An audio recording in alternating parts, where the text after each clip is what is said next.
Aw yeah, part 2 of MacSed Appreciation episode.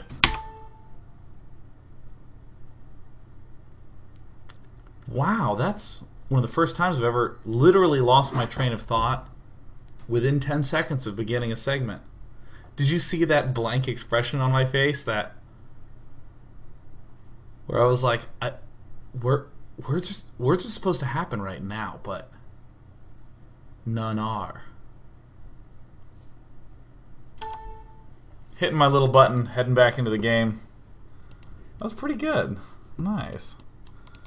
We're watching MacSed, who's playing under the name Tassadar because he's a Protoss boss, pick up where we left off. I've said this many times before, and I'll never stop saying it. The core of all strategy revolves around what's going on with third bases. Pretty much everyone's going to be able to get up a second base within approximately similar time frame, but it's the thirds that are really doing big, strong definitions of what a player can and can't do. So we now know that our opponent is going Ultra Ling. Great. There's really, I would say, I guess just two sort of simple ways to deal with a Ling Ultra Ing player.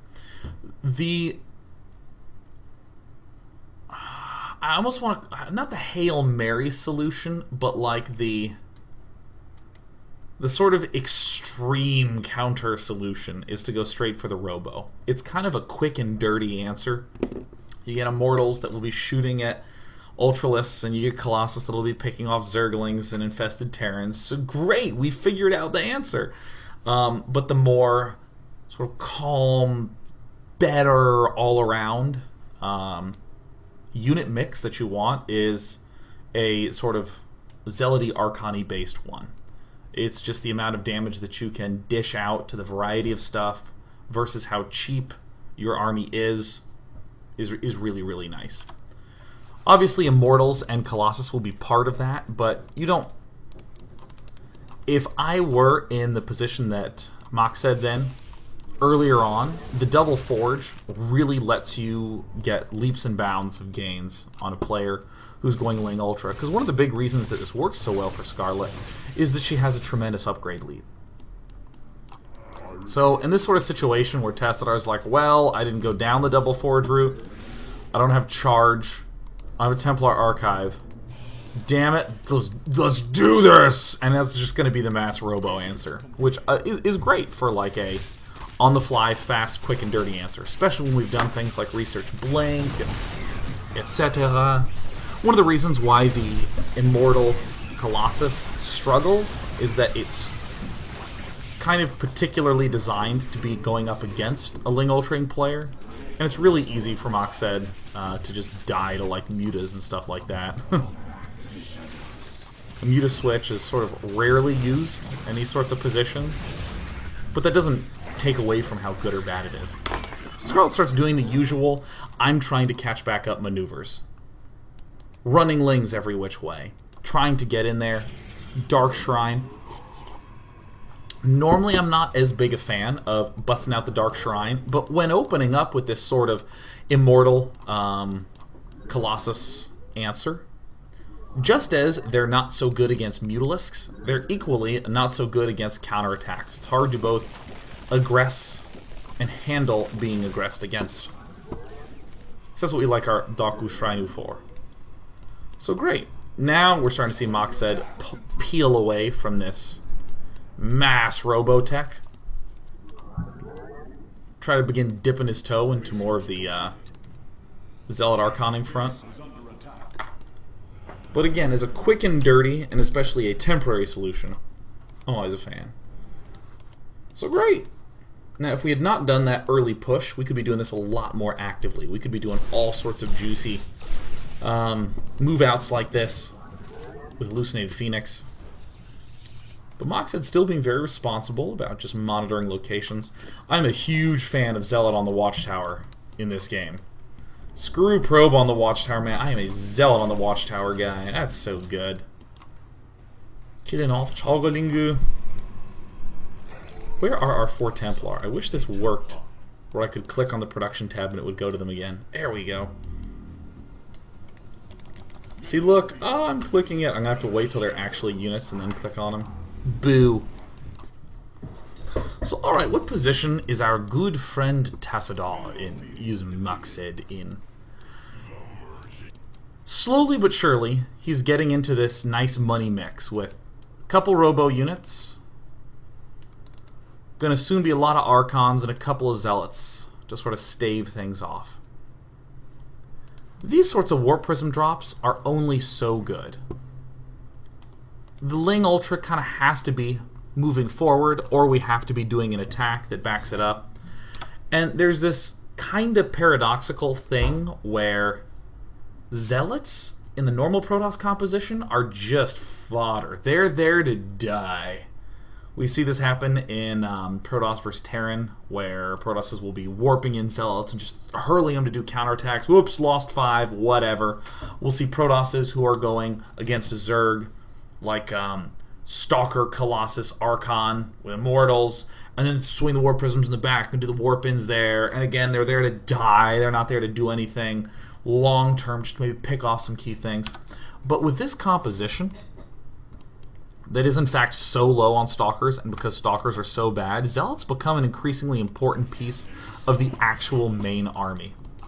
They're not as dispensable as they were before. And that comment. So the one thing that I think will make this make more sense for Tassadar, aka MacSed, what causes this to make more sense is the beefing up on this Robotech. This army can be a standalone, doesn't need that many reinforcements army if it has a way big skew to that kind of tech. But we can see that already why this War Prism is not going to be so good. There's no big counterattack from Scarlett. There's no big regular attack from Scarlett where we're countering. There's no big attack at the front that we're sort of coupling this with. And we see the usual chrono boosting on everything except the warp gates play. That's pretty common. Not huge gains, but gains nonetheless. Now in this position, I think it's pretty clear why it's dangerous to go too long for this robo-heavy force. Because when any number of corruptors pop out, it's just really hard to take down. And sure, you might say, well, cool, we'll build more Stalkers to pick off the Corruptors. No, you won't, man. He's going Ling, Ultra, and Fester. That is like the anti-Stalker army. So this is looking like a real army. This is looking like my jam. But per usual, the Zergling counterattack's very, very smart. So what's Tassadar to do in this position? Does he move out? Does he extend? In this spot, these sorts of extensions benefit huge from the just regular Expo on the backside, but with Ling, Infester, Ultra, and being a little bit on the down and out, I think doing that whole thing in a slower motion makes a ton of sense, because there's really not a super operational fourth. I think that if you're in MacSed's shoes, moving out just to make sure that there's no fourth, just to kill off a little creep, makes oodles and oodles of sense. Like, I'm imagining, what if this army was moving out, say at the 15-minute mark, and there had not been any crazy attacks or any weird back and forth shenanigans? If it had been in a much more predictable spot where things were clearly a lot more on the edge, clearly a lot more tense, this makes a ton of sense to take the expansion here. But we're sort of marching into the unknown. We haven't really done big attacks together for a while. So, I mean, pushes like this, you know, they're like... I feel like they're okay. But I genuinely think that the attack would have been better with just a few more zealots in the front. Fortunately, this is one of the most difficult compositions to deal with. Just the couple of robo units with a lot of Zeal Archon to boot. Alright, we're in a little bit of emergency mode, as MacSed. This is a little bit of the scary time.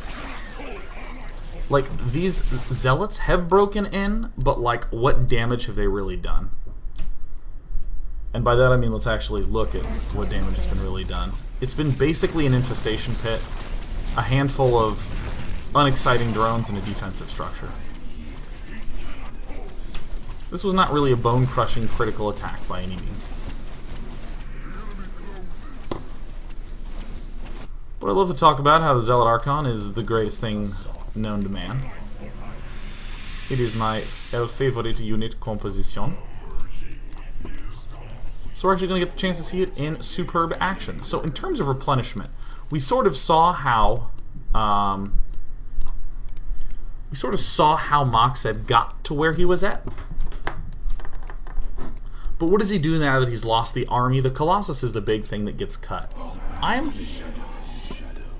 So there's like two trains of thought. One is to begin going on the aggressive sooner rather than later, and to sort of mess with Zerg's gas count. Zerg right now kind of has an ugly composition. Even the infestors, even if they were much lower, or excuse me, even if there were much more infestors that had stayed alive, they'd be much lower in count just due to the throwing down of all the energy. So I'm personally, again, a fan of spending no gas on Stalkers, spending all of the gas on Archons, and zealoting the way back up. Because Archons are amazing against anything that's Zerg. Stalkers are really only excellent against Ultras, and the one unit that you're guaranteed to be up against lots of is Zerglings. That's the only real guarantee you have in the Force. So, Zealot Archon, obviously, insane against the Zerglings. Just insane.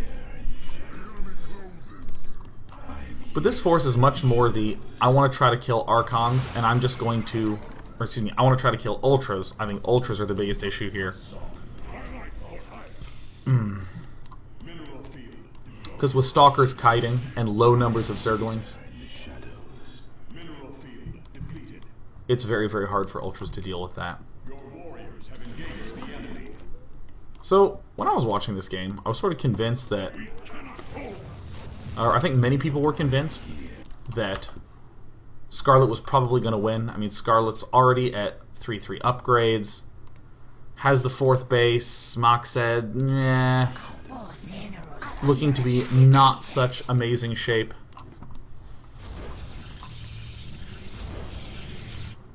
But it's this kind of funky skew that ends up happening after a Zealot, or excuse me, after a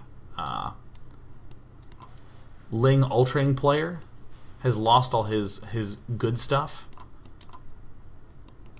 There's not as much of the tasty units in this mix, like the Infestors. The Queens are there, but it's especially the Infestors that are sort of low on the general unit front. I also think the Broodlords were sort of like the tragically incorrect choice.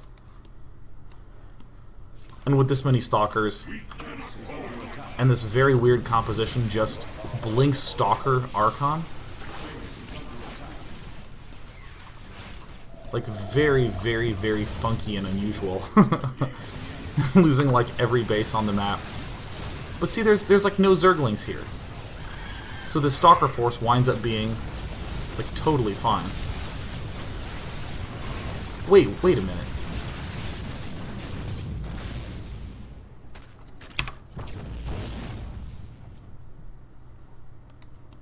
For some reason, I thought MacSed won this game. Wait a minute. Am I looking at the wrong game?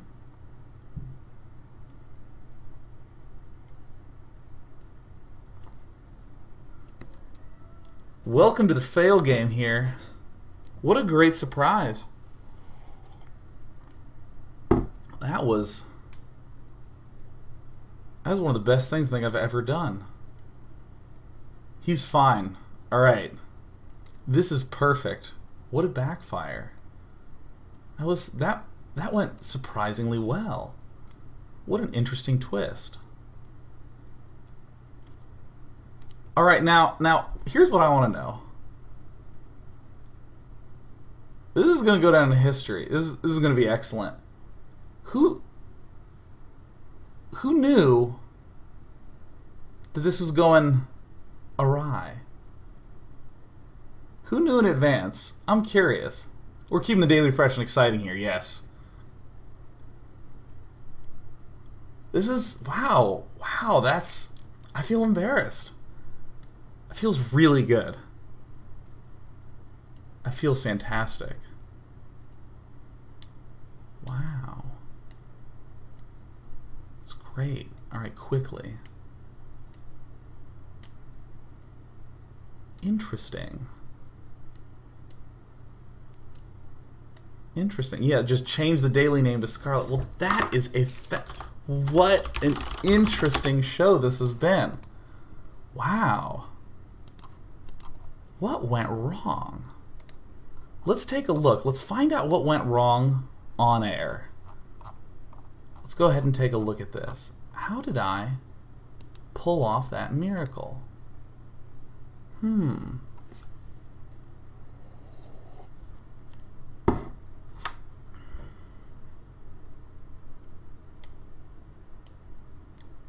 How on earth did that... Because Scarlett didn't win a single PVZ. What game do... How did that happen? I thought... Wait a minute. Wait a gosh darn minute. When did this happen? Okay, wait a minute. So... Why is there a game... I thought... What? What game was that? Am I looking at the wrong season? What even happened?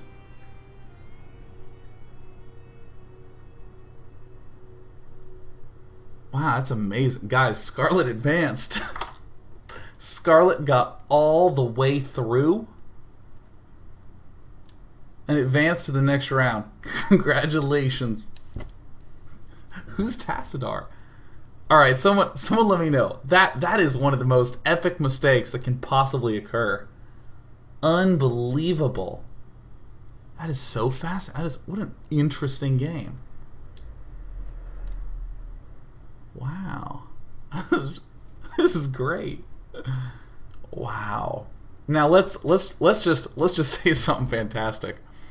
Maybe it just was Tassadar. Maybe it was just straight up Tassadar. Oh my god, on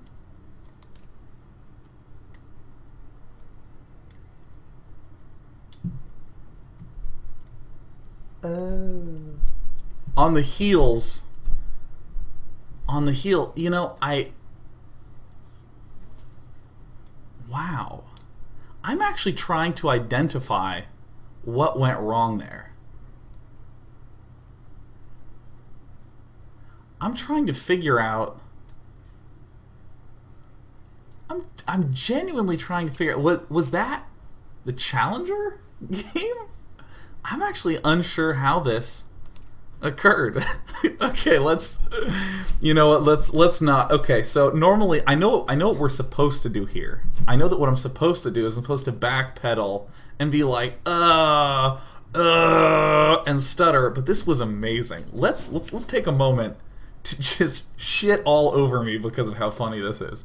So I started off and I said, look, you know what upsets me? How people are not giving enough credit to MacSed's. You know what? We gotta give MacSed's a lot more credit here. On a philosophical level, I really think we need to give some appreciation. And then I cast a game of someone that isn't MacSed's who loses. Oh my god. Oh. Oh my god, now there's a man named the Scruffy, 2013, who just subbed. Thanks, Scruffy. That is an amazing moment to catch me. What a moment of weakness. Alright, 646. It goes down in history as one of the worst botches ever. Now, I'm not gonna lie, I was quite tired going into this daily. I didn't sleep well last night. But, you know, that's happened countless dailies. You just get through the daily and it's fine. It's not a big deal. Not a big deal at all. And then, alright, let's get into it. Getting through. Alright, yeah, no, because I had the stream on all day yesterday, watching, just trying to be like, oh, what should do that game, this game now? That was a cool game, let's do it on that one. And I don't know, I actually am trying to sift through my brain and figure out how on earth that happened. Well, how are you guys enjoying yourselves? That was great. How did you like the sickest fail ever? Hey Tristan, guess what just happened? What happened? I went through an entire game in the daily, convinced that I was casting a game between Scarlett and MacSed, that MacSed won. And then suddenly the Protoss lost. And I got confused and went through and looked on Wikipedia, and MacSed didn't lose any of his games in WCS, so I don't know what game I just casted. Oh, Scarlett 2 in the Challenger League. Is that what happened? Isn't that interesting? What an interesting thing to learn. Oh, fantastic. Guys, what a great game. You know what? Let's... I have a game. Now here's the thing. The guy playing under the name Tassadar was Tassadar. Which makes sense because that's what it said. It's wonderful. Okay, alright, look. So you know what we're gonna appreciate? Now MacSed, on his Smurf, IG MacSed, is gonna go play against Scarlett. Alright, here we go. Now, he's Protoss down here. This is really good. Here's a really good strat. Now, he's gonna do the same thing he did in the last game that we saw. He's gonna go for pylon first in main, is what he's gonna do. You'll notice I feel a lot more awake because adrenaline wakes you up. Who'd have thought? Let's use this energy. So, he's going to start off, he's going to go gateway in his main base, because, you know what, gateway in main, really solid on this map. He's going to scout first, so he can pylon block him if he needs to. Wow. See everything Scarlett's doing now. What Scarlett's going to do is Scarlett is going to try to go hatch first at expansion, but MacSed's not going to let that happen. Now, MacSed, every now and again known as Tassadar, is going to be doing a little block here. Oh, wow. No.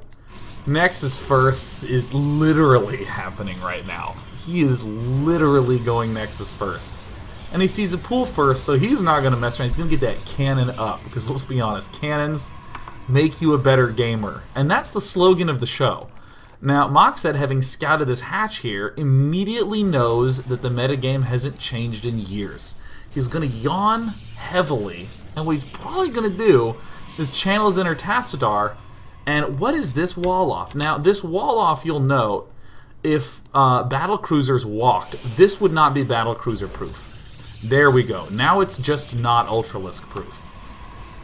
Okay, now, interesting fact from MacSed, he's doing a very different strategy from the game that we saw last game. Because they're from two different fucking people. Alright, nice. So he's gonna go, he's gonna do a little chrono boost in here, and fascinatingly enough, just judging by the fact that these assimilators are going down, you would think that he's probably gonna go for an expand in this spot. This is what's always so great about going Zealot with a chrono boosted Stalker. You can dish out an expansion, and guess what? He is, because I'm actually looking at the correct game for once. Ah. Now, many of you may have seen this kind of build. This is from Oz. Isn't that interesting? Because it's not from Oz, actually. I said the wrong person again. SOS has done this before, as has Stardust. And what do you know, Joe? It's a Stargate. It's in fact 2 Stargates. But if you're going to go Stargate here, wow. You got yourself fast bases, man. You got to get your Void Rays up or you're going to die. Zerg doesn't have good anti-air till layer. And you know what this is? This is not a layer. This is a layer in progress. Wow, Hatch is coming out for Scarlett. And you know what I really love? I love the Zeal Archoning. That's has no relationship to what's going on, but let's be honest, I bring up that whenever I can. So we see MacSed doing something that is few and far between Dude, if Scarlett wins this game, I am actually going to walk off the porch and bump my head until I die. Alright. Oh, please. Please, God, win this game. Please. Please, MacSed. I need this so bad. I need this. MacSed's gonna move out. Please, with Void Rays. Oh, God. Oh. Okay. Oh, shit. Oh. Oh, please, please. I need this so bad right now. Now, there's a number of literally unusual things we're seeing out of MacSed right now. One is, of course, the unusual Swellow gateways. He's going to be up to 9 or 10. 9's a very good number. But even more interestingly, we're seeing that these Stargates surprisingly idle. 2 Void Rays definitely needed for the defense against roaches, but I think this is a very cunning little twist we see out of MacSed. Oh, he is going to actually not get that many dudes. He's just going to get 2, and he's going to blast out the gateways, and he's going to rush. Infestors are surprisingly not so great against large numbers of zealots, because you have to spend so frickin' much energy just trying to kill them off. Woo-wee! Wow, he could throw down another time warp if he wants. Ooh, go slow under there. Isn't that interesting? What a fascinating moment. So basically, what MacSed did is he expanded and then went, nah, I'm not expanding, and he went all in. Isn't that interesting? Wow, this is... what a success. Good game. Wow. Huh. When we come back, we're going to do that all again in another very short game, and then we're going to turn off the stream as fast as possible. Stay tuned.